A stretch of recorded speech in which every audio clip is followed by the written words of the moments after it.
지난 7월 말 우크라이나의 드론이 고층 빌딩이 즐비한 모스크바의 금융 중심지를 때렸을 때 볼로디미르 젤렌스키 우크라이나 대통령은 전쟁이 러시아로 돌아가고 있다. 이것은 불가피하고 자연스럽고 공정한 과정이다라고 말했습니다. 또한 우크라이나 공군은 전쟁을 먼 얘기쯤으로만 여겨온 러시아인들에게 충격을 주는데 목적이 있다고 밝히기도 했죠. 그리고 약 한 달이 지난 현재 러시아 수도 모스크바에선 우크라군이 날린 드론 공격이 연일 이어지면서 전쟁 같은 일상이 펼쳐지고 있습니다. 현지 시간으로 22일 새벽 우크라이나군의 드론이 폭발하면서 모스크바의 어두운 밤하늘을 또다시 밝혔습니다. 세르게이 소비안인 모스크바 시장은 러시아군이 모스크바 크라스노고르스크 지역 상공 등 두 곳에서 우크라군의 드론을 격추했다고 밝혔는데요. 드론의 잔해가 인근 주거지역으로 떨어지면서 주차돼 있던 차량 여러 대가 손상되는 등 피해를 입었습니다.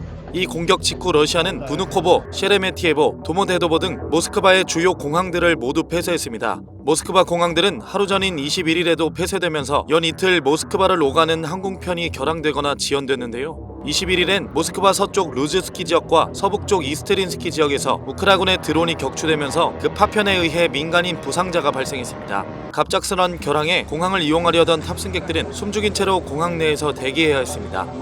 이렇듯 러시아, 그 중에서도 모스크바를 향한 우크라이나의 드론 공격은 끈질기고 노골적으로 이어지고 있습니다. 지난 18일엔 크렘린궁에서 5km도 떨어지지 않은 곳에서 큰 폭발이 일었는데요. 대규모 박람회 등이 열리는 모스크바 엑스포 센터에 우크라이나 드론이 떨어져 건물 외벽이 크게 손상됐습니다. 러시아 국방부는 우크라이나 드론이 대공무기에 노출된 후 경로를 변경해 이곳에 떨어졌다고 밝혔습니다. 이 폭발이 발생한 직후에도 역시 부누코보 국제공항과 인근 영공이 일시적으로 폐쇄됐습니다. 이처럼 우크라이나 드론은 모스크바의 주요 시설을 향해 날아가다가 러시아군에 의해 격추당하거나 경로를 변경해 2차 피해를 주는 경우가 많은데요. 러시아를 대표하는 선전가이자 국영방송 RT의 편집장인 마르가리타 시모냐는 21일 X 계정을 통해 격추된 우크라이나 드론이 거주지 옆 거리에 떨어졌다고 밝히기도 했습니다.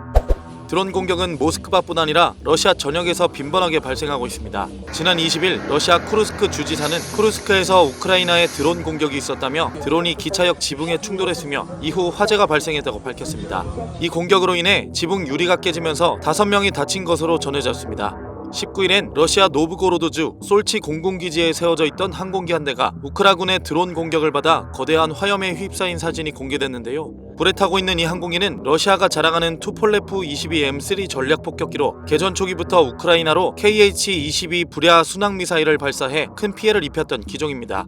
러시아 국방부는 드론 공격에 의해 작은 손상만 입었다고 발표했지만 유력 외신들에 따르면 이 투폴레프 22 폭격기는 완전히 파괴된 것으로 보입니다.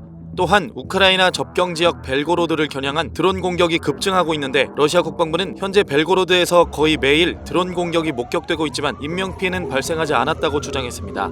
영국 국방정보국은 지난 20일 우크라이나의 모스크바를 향한 드론 공격 때문에 러시아 공군 지도부가 방공망을 개선하라는 강력한 압박을 받고 있을 것이라고 전했습니다. 이어 푸틴 대통령은 침공 당시 자국민들에게 피해가 없을 것이란 확신하에 침공을 감행했기 때문에 모스크바에 대한 공격은 심리적으로 매우 중요하다고 덧붙였습니다.